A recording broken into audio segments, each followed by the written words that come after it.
the burning sage? Yeah, you know the one. Okay, yeah. We burn sage.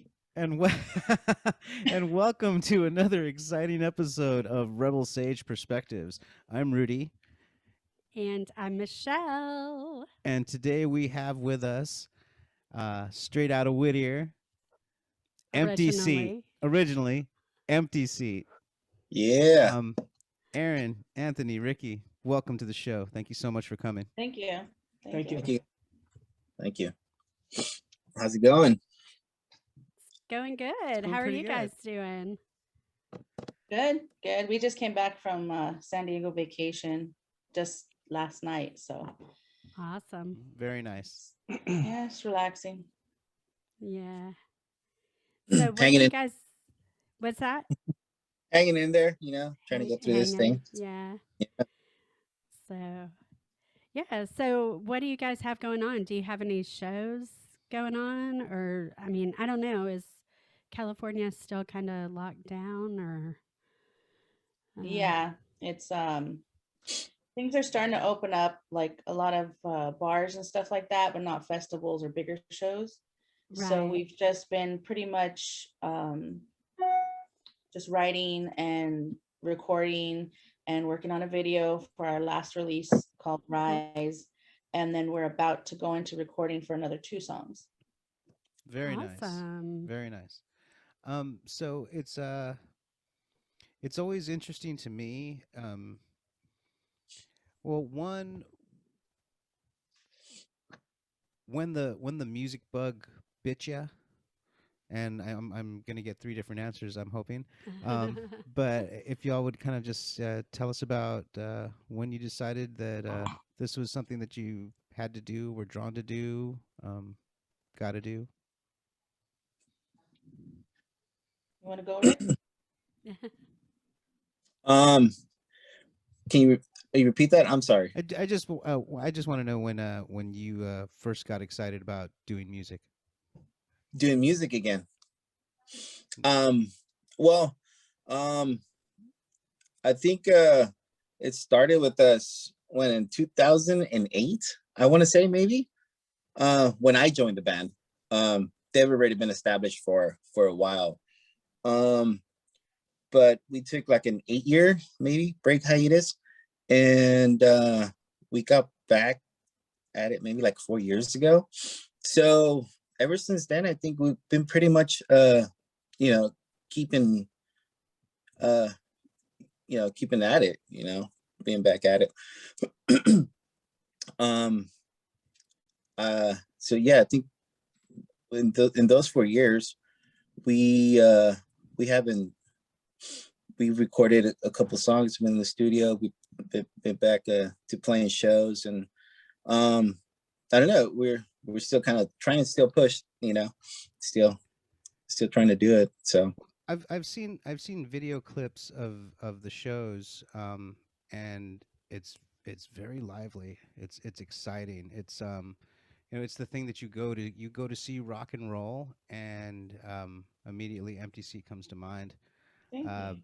It's it's I mean, the driving backbeat and the vocals, and then Anthony, he's just magnetic as all get out. No, Yeah.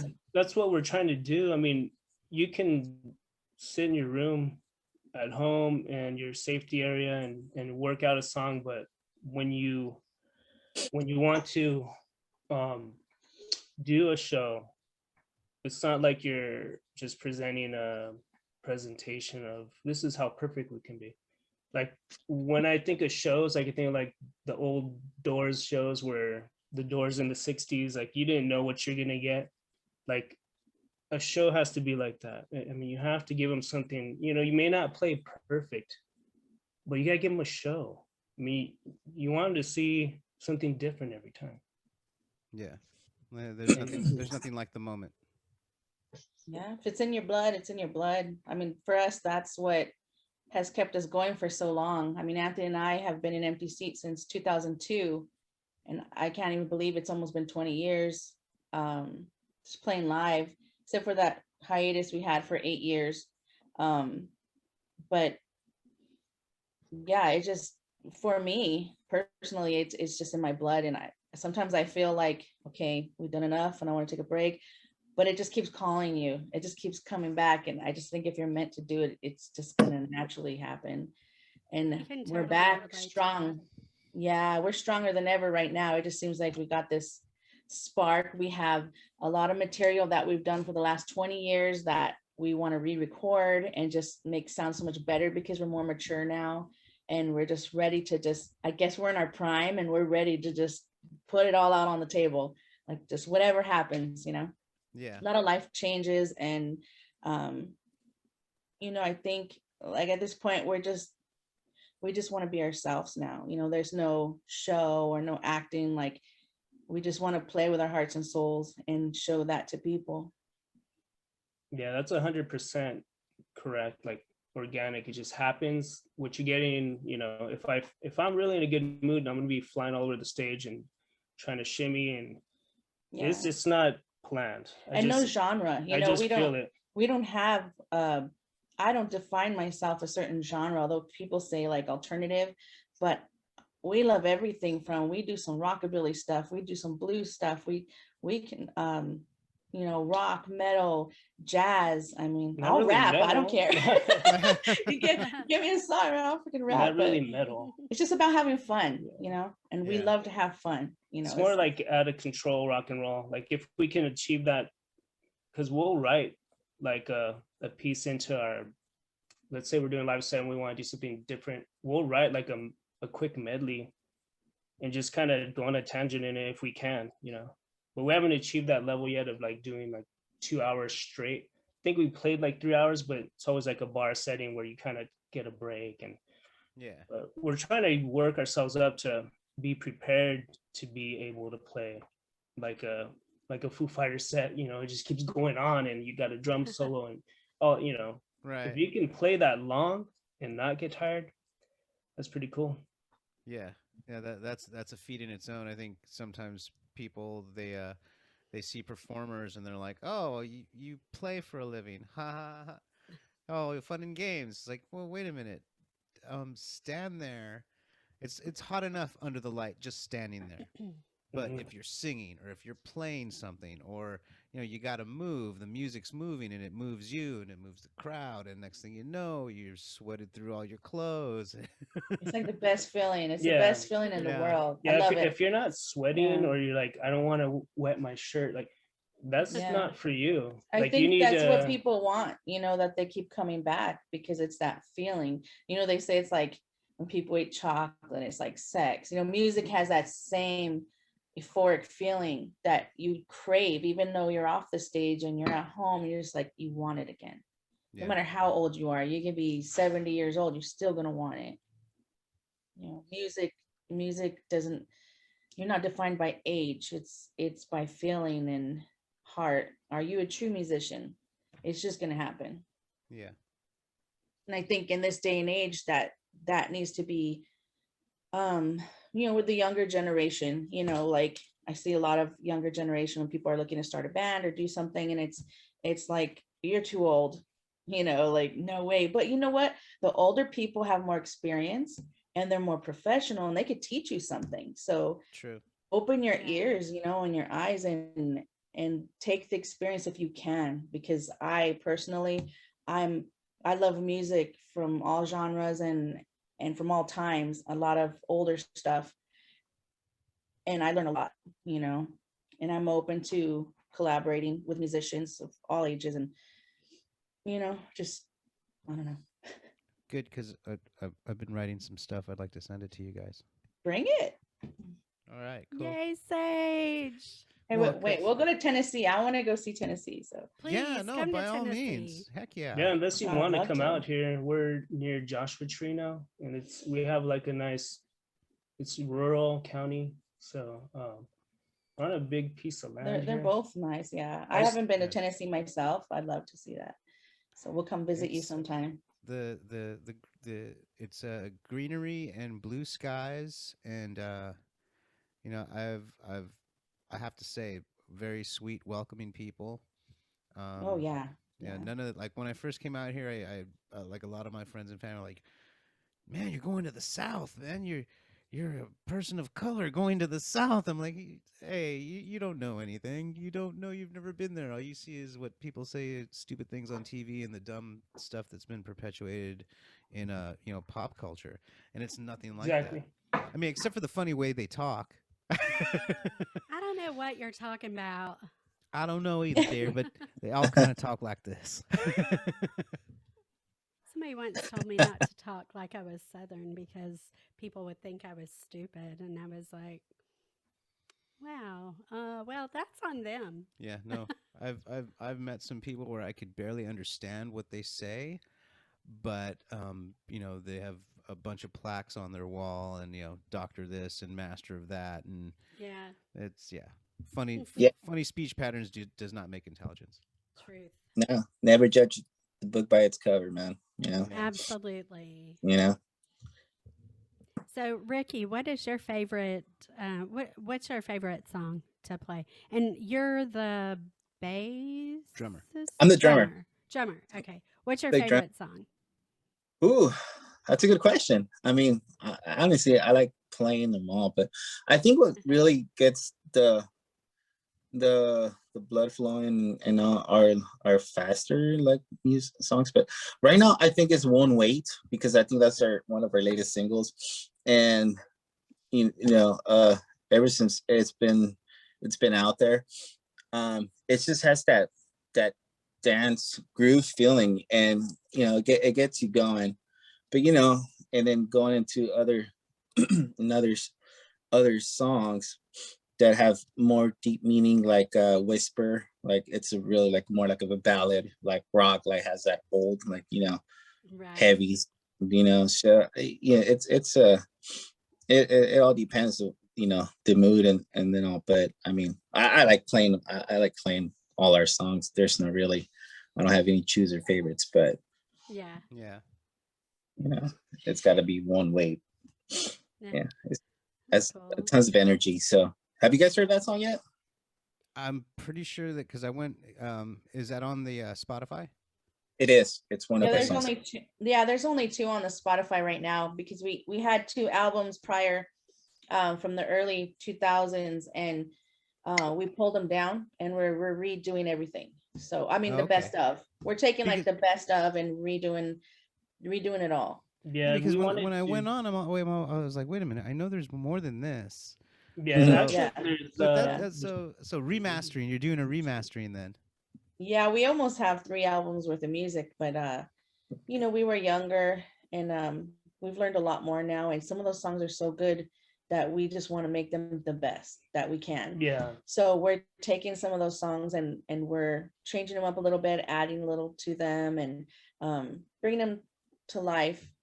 yeah. and so- Technology is so much greater now, and we like if you listen to the only 2 tracks that we put up, because we are planning an EP for sure before the end of the year. We'll include those 2 songs, and then other material. We're still working on dropping like brand new like 2020 stuff, and then also taking some of the most favorites of the past and revamping and just kind of rewriting them in a way, and then we'll drop everything. But what was going on is now that technology is available, and that we have connections where we can go to a studio, maybe pay a lot less than we did way back then. And Right. what it is we like to do it kind of like the old school way. Like it's like 1 or 2 takes. We're not one of those cut and paste kind of deals. So if we Right. don't get the right take, we're gonna do it. We could. I think we threw down Won't Wait like in a day and a half, maybe. It should have been 1 day, but we had a technical problem with I think the bass. We needed to change something. That was about it. But like Ricky, he does just clear takes. Like he's solid. We might like maybe edit it during the process. Like our process is off the cuff usually. We'll have like the guts of the song, but if something needs to be changed right there and then, we'll just make a random change. And then Erin's kind of like a rapper. She'll just change it up right there and then. We might be used to hearing a phrase, but then she'll maybe have something totally brand new Yeah. we never heard, I and get it just thrown on ends the up on spot the sometimes. It's like, okay, now throw some background vocals, and I was like, Yeah, it's pretty much live. And then the problem is we got to kind It's of try whatever to, comes out from beyond. I just Erin, the it's just- we're freestyle so- queen. yes, very freestyle. freestyle on recording. Yeah, sometimes I don't know what's gonna come up. They'll just try this. Like, okay, all right. There's a lot of because part of my nerd solitude thing is I look at other people's like podcasts and videos and different like short documentaries about music and music making, and a lot of the times some of our favorite songs are like yeah, I had this riff, we were going into the studio, and then so I laid down this guitar track, and an hour later we had this hit song. I don't know how it happened. So and so went and wrote lyrics in the bathroom for about 5 minutes, and That's there crazy. you go. Yeah. But Yeah. it's really, here's the thing that I find to be the most difficult part about music is that it's never, from one live show to the next, the same song is never the same. But you can't play live to everybody all the time. So you have a recording, and the recording then becomes some kind of standard for the music. But really, when you're in the room and you look and you're with the artist and they're playing that music, it is always something beyond what the standard is set, because that live moment doesn't translate. It just doesn't translate on a recording. Absolutely. Yeah, from the recording and from playing live, you have to top your recording. I think as a band, when obviously, we have these tracks recorded, we have to give it 110% of what we have laid down, like that's what we mean when we play live, when we feel it, and all the sweatiness and all that. It's just because you're pouring into it, you're pouring in more than what you have laid down on a track. Yeah, That's sure. always been our model since we were younger, man. We always had that passion towards making you feel like what we're feeling when we're playing, that magic they call it. So Yeah, I think I love it so much. yeah, music, that great transmitter of emotion, for sure. Yeah. Yeah. So Erin, I've heard different descriptions of, in particular, your vocal style. Yeah. And I don't want to say any of them, but more to it, what I would like to do is just kind of ask, what if you have vocal influences? I mean, who they would be, and what first got you to sing? Because singing to me is, you are your own instrument. It's a little bit different than playing. It's like you play yourself, kind of. Please. Yeah, I've always been like an old soul. I love older music. I love classic rock mostly. I grew up, my grandfather played guitar and sang, and then my dad's a musician, and he's kind of been a closet player. Like, he does it just to outlet, whatever he's feeling. He doesn't play live, but he's awesome. He does that classical style, acoustic guitar, the nylon.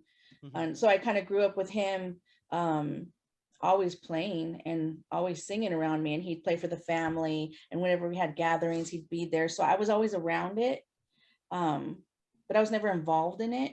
I think growing up as a teenager, I just started coming out of me. It didn't start till maybe 5th grade. I started doing like choir in school, and then I started doing plays, and then I did the high school talent show, and then I started really getting into singing there. And I got my first vocal teacher, which was like a metal chick, and she really taught me to bring that little girl voice into like the big girl voice, the strength. She brought the strength out of me, and from there, I was doing like just kind of back then we had tapes, and I was just doing like little karaoke tapes, at the swap meet and stuff, and I was doing it by myself.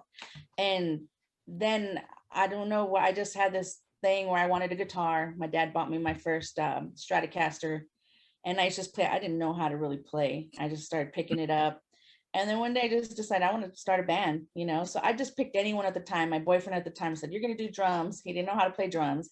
And then, you know, I called Anthony up and I'm like, you wanted to play guitar, you know, let's just do it. And, I didn't even know how to play. I taught him some of his first chords back then. I think I knew like A Yeah. G E. Yeah. And then we were just fresh. I mean, we didn't know what we were doing, but we named ourselves Empty Seat, and he got his cousin who did not play bass at the time. And he just said, take up the bass because we need a bass player, you know? And at that time we were young and we had no obligation. So we'd be in the garage in Whittier every Tuesday and Thursday for about 4 to 5 hours. We'd be bumping that garage. The neighborhood loved us.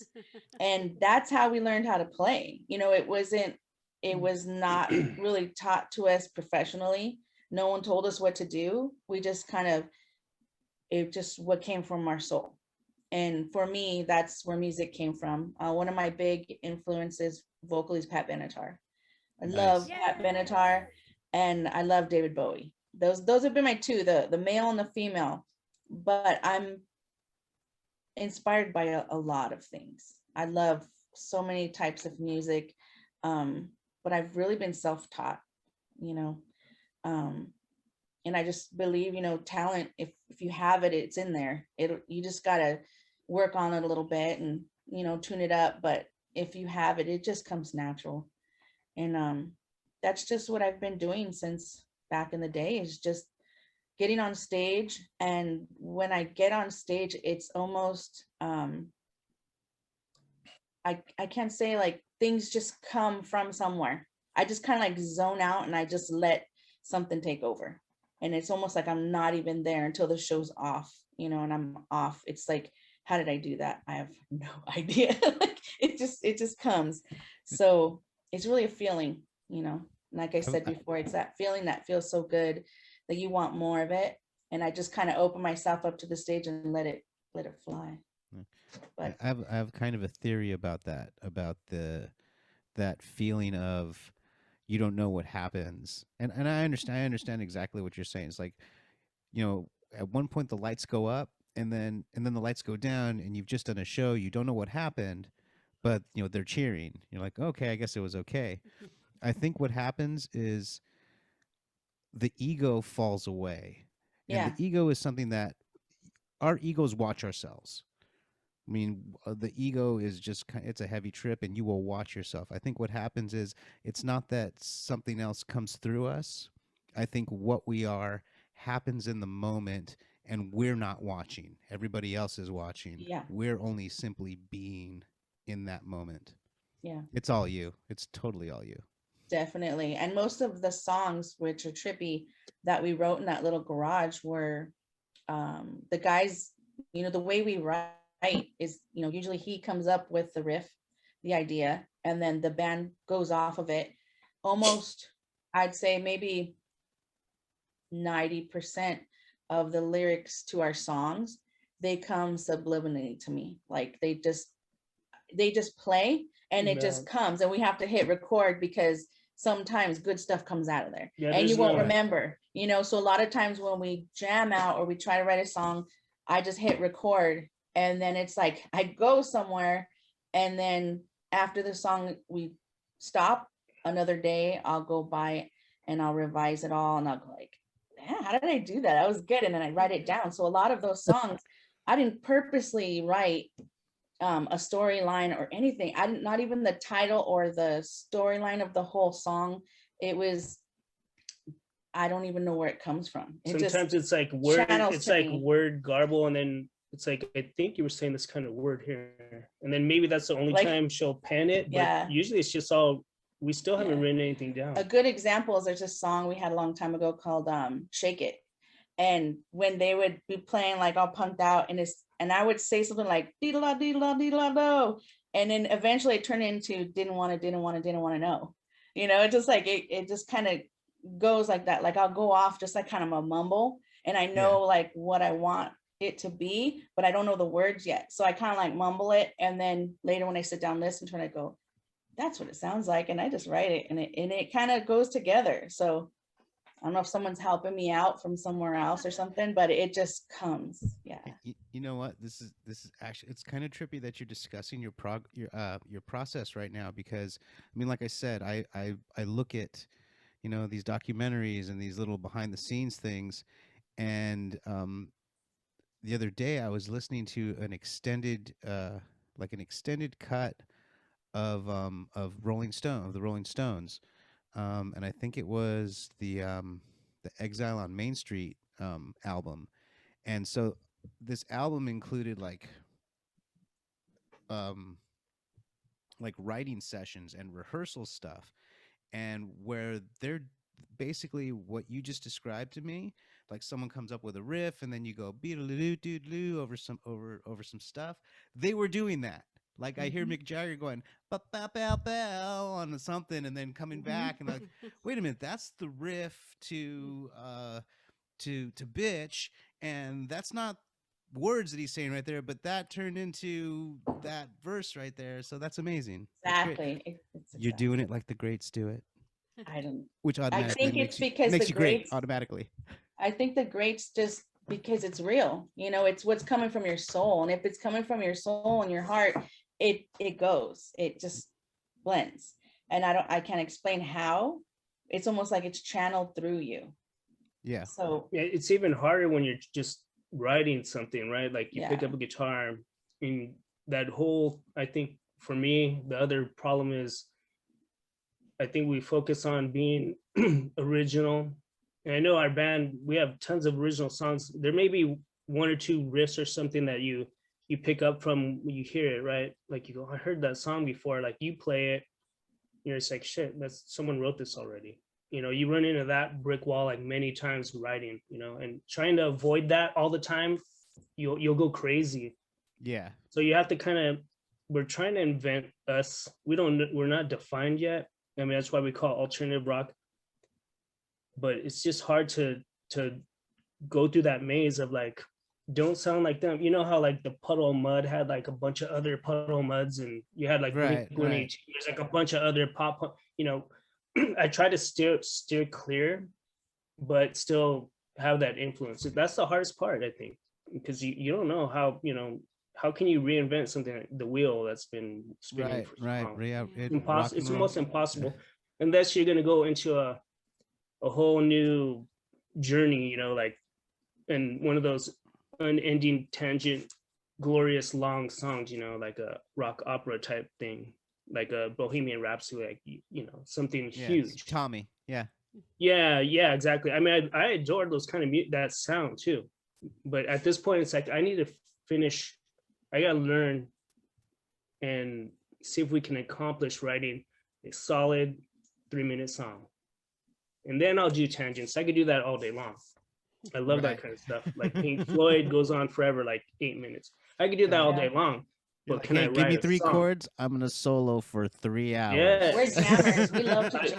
yeah, Yeah. I love jamming, but right We now, love jamming out. I mean, yeah, that's if I could find people, you know, that like to jam out. We love to jam out. It just yeah. When you get bored, like that's how in you find the if you best have like things. endless amount of time in a jam room or wherever you want to call it, your band room. When we were younger, I think we would just be like, we're bored right now. Let's just jam for a while. I And think then that's why we connect with Ricky a lot, you know, because Ricky's a jammer too. Like he we could can feel just it, get into the band room and we just go, okay, let's just go off of warm up. something. Let's just warm up and just do something. So it's very important to me when we get musicians in our band, like, can you jam? You know, I don't, you know, I've had people where like, I need the notes I and need the I need music, the like sheets. I need like all we this learned off before. ear. Yeah. We learned everything off ear. We're not professional. We don't read music and stuff like that. I mean, now we could read more than before, but everything's off ear. So it's like very important that we have people who have a good ear too, and then we can make it go together. Yeah. You know, so Ricky's just been with us for a while now, I think since 2007. And we just kind of made a bond and it works, you know, it just is solid. So Yeah. we've had ups and downs with bass players, but you know, we got a new guy now and he's pretty good. And we've worked with him in the past and, you know, I'm looking forward to what's coming. Awesome. Very awesome. So, is there I don't know, a timeline for the coming album? I mean, is there do you have an idea? Or are you just kind of aiming at the end of the year, or? We're aiming to put at least 6 to 8 tracks by the end of the year on our, on our music outlets. We eventually want to release like a record or, some type of vinyl. That's always been our thing to to release, once I think shows open back up and things, we can get our merch back up and all that, to have something we can give out, because holding a record or even a CD now, it's totally not normal anymore. Yeah, it's foreign for sure. Yeah. But at the same time, I mean, the kids today are amazing because they see what used to go on and like, yeah, I want vinyl. Yeah, a CD. I don't have a CD player, but I want one. I want that artwork. I want that stuff. So yeah, good. That's our next thing. We definitely want to get like a vinyl EP. So we're trying to collect up our songs as singles, and then as soon as we get enough, we're gonna make something sweet. It's gonna be nice. It's gonna be nice, something everybody will enjoy. My goal after all these years is, like I said, to redo some of these songs that were some of our greatest songs and do like a best of, album, something that we can keep, and it's for us. I mean, it's for everybody, but really first it has to be for you to enjoy it, for it to sound great, and then you can share it with the world. And that is, we have 40 plus songs. To more than that now, I think. Yeah, we have Little so snippets, many side songs Bs. to just pick from. So we're like every day trying to figure out, maybe we should do this song. No, let's do this song. I don't know where we're gonna start, but then we forget songs because we're gonna start doing like 2 at a time. Yeah, we forget them. We got enough work for a while. We'll be around. Now with because of the pandemic, for sure live music has definitely taken a big hit, and not just musicians who do it like yourselves, but for audiences. And I've noticed that in the last maybe 6 months, the trend here has been live streaming shows. Like they'll either be socially distanced and live streamed, or just live streamed. Like there's this one band that I know, they have one that they do in their living room. That's where they have all their stuff set up, and they just run a camera and they play a show. Now, is there possibly some live stream shows for you guys? Have you guys like discussed that, or? We've done a couple. Right now, we've just been trying to focus on recording. Not so much, me and Anthony, once in a while, we'll do an acoustic set, and we might do a live stream of that. But for me, it's kind of, I don't want to give everything away right away, before we get back on the stage. I want to keep some mystery, and I want to keep some excitement. And I just feel like if we have a show where we're just always playing the same songs, people get used to it. It's good because they get to know your songs and they're fans, but I want to maybe once in a while, like every 6 months or something, pop something up online. So it's new feeling. Yeah, we were invited to do a few spots like that. So we would like go to a location, like maybe a real sound studio, and then set up a camera and like run a set and just capture the best one that we did, like the 20-minute thing. And we would do the 20-minute thing and then do it again and do it again, and then we would just run through it. And we were recording practice basically. And we would put that up. But when we drop it for ourselves, like on our own platform, our own empty seat, like whatever page, if the FB page or whatever, sometimes we just do it randomly. People don't know it's coming. We just go, we're going live today. We kind of keep it that exciting. We don't like announce it 2 weeks ahead, like here it comes. Like today's day is like just now, that's the way the world is now. It's like, just give it to me now. We do everything, so we just drop it off the whim. We don't really like plan like next month we're gonna have a show. Like you could just be online. It's about Empty Seats Live. Yeah. We're just like, if we feel like it, we just do it. I mean, we came close to doing you see it. Yeah, we came close to doing, like, they were doing live events like at Whiskey A Go Go, and then they looked okay. We were watching them, and I was like, that's probably something we could do. And then it just didn't happen for some reason.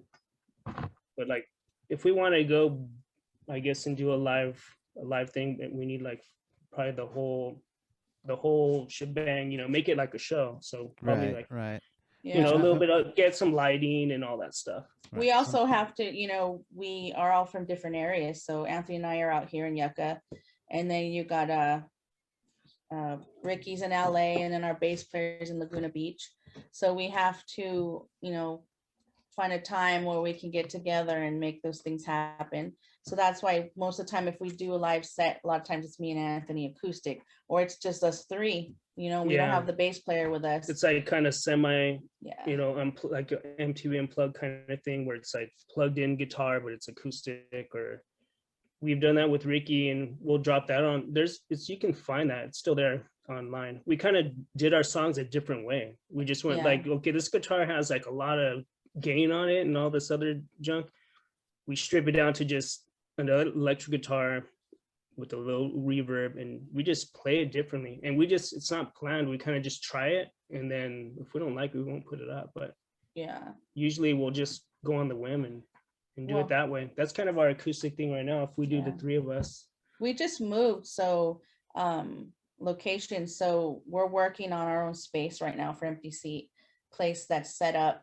We don't have to move anything, and it's just ready so we can do some more web stuff, some live feeds and stuff like that. So hopefully within the next month, we'll be set up and back out there. It's been a while. It's been almost a year. Wow. Except Well, for hey, recording. Yeah, Well, we just then really it's just been time off of the stage, but there's been no time out of the music. No. Recording, That's excellent. definitely. We just recently worked with Cherie Curry from the Runaways on our last single. And that was all remotely because of the COVID. All remotely, and we're still working on it. When we started the video, and I think we're gonna go for a summer release. So Nice. we're working with her right now with that, and hopefully that'll be released soon. And so we're doing that, and then we're doing a lot of behind the scenes stuff, but we're getting ready. Awesome. Well, did you have anything else for Empty Seat, darling? No, I'm just really entertained. We're just and giving ourselves an listening. interview. I feel like I'm just sitting here enjoying the information they're sharing, and I think I want to try to help get them a gig in Tennessee, because I would love that. I really don't want to be left out. Right? Yeah. I don't want you to take You know, off to LA and not take me, so I don't get to see them. She does this all the time. When we get musicians or we're talking to an actor, she starts wanting to plug them. She starts wanting to get them gigs. She starts wanting. Michelle wants to I'm do for everything it. for all of these wonderful artists. I'm All a of you helper. wonderful- Yes, I'd I'm love a to. giver. I'd love to play Tennessee. I'd love it. So. Yeah, Oh, we That'd be we could awesome. go and we could do it stripped down to acoustic. We could go and we could bring the whole band. Like we Hey, try they're- to keep our chops up on both ends, because acoustic is very, I don't know, it's more in your face. I like it. Yeah. And there's a lot more venues for that right now, because it is opening Yeah. up out here. But Yeah. we could Well, could I do mean, there are different bars ways. out here where you could play every night of the week. Yeah, they're open. And you don't necessarily have to I live in a town called Franklin, which is kind of just it's kind of a new money new money bougie town. Oh, But there are plenty of little dive bars for whatever Very reason. bougie. I am not. bougie. We Yes, we you could are. come acoustic, and then we'll play in your living room. Heck yeah. Yay. Right, Just film it live. We Rebel can Stage set it Perspe- up in the studio. Yeah, right here, Rebel Stage Right on. Studios. Heck yeah. Yeah. So, Anytime. Let us know. So if this is the point in the interview where we roll out the red carpet and you can let our listeners know where they can hear themselves some Empty Seat, and whatever contact information you want to offer. Yeah, any socials. Any socials, whatever. let us know. Check those. Rickey, they're Rickey. pointing at you. Rickey Should I- knows. Rickey knows. Yeah, no, we're up on Facebook, Instagram, Spotify. I mean, basically all the outlets. YouTube. Oh, you YouTube. can you Yeah, can cool. YouTube the won't wait. There's some It's- old stuff on YouTube if you really want to dig us up. Oh, We yeah. got some. Alright. If you're Yeah. like one to dig for the old stuff, it is there if you could find it. Yeah, we're just type empty seat in Google, and just a lot of stuff comes up. Oh yeah, and listeners, viewers, Empty Seat is an amazing show to see, and it's wonderful music to hear. I strongly suggest it, especially the YouTube stuff. I've enjoyed a lot of that myself. Yeah, there's a lot of stuff that Awesome. maybe we don't want on there, but it's there. Yeah, I don't Too mind it late now. now. Yeah, I don't mind it now. That comes with the Right. entertainment, you know, that it's gonna be there. So yeah, there's some things, Yeah. some embarrassing things, but it's all part of the experience. Yeah. Yeah, just remember, in the Yeah. moment, you liked it in the moment. True. That's Yeah, all that true. matters. Yeah. It makes sense. It makes sense. Yeah. Well, listeners, thank you for stopping by to listen to us and to hear about our amazing guests. Empty seat, empty Empty seat, empty seats. seat. Check them out everywhere. Google them. They're out there, all of them. And while you're listening on Apple, please give us a 5-star review. Five. And written, both the 5 stars and the written review on Apple, y'all. Yeah, say something. Yeah. So All right. please drop us a line. Once again, thank you so much, Empty Seat. All Thank right. you, Thanks, Rebel guys. and Thank you. Sage. Thank you. Have a great Bye, day. you. guys. We love you.